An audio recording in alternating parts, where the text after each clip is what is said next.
Karong bulwana sa ulugon ang ika-36 Civil Registration Month pinaagi sa Civil Registrar.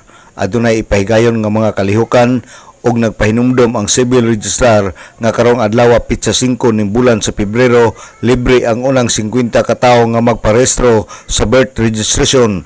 Usa ni siya sa mga kalihukan nga gipahigayon sa Civil Registrar niining pagsaulog sa ika-36 Civil Registration Month.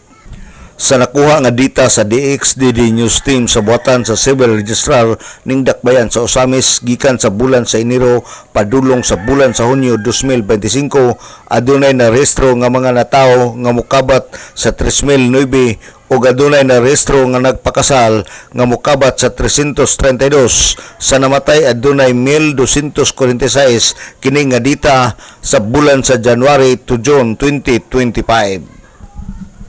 Sa bulan sa July to December 2025, ang birth nga nagparehistro mokabat sa 3,104, ang nagpakasal mokabat sa 101 ug ang namatay adunay 1,233. Sa correction of interest adunay 247, sa change of name adunay 24, under ni siya sa Republic Act 1948. Sa correction of gender, date and month and date of birth adunay napulo, sulod ni siya sa bulan sa January to December 2024.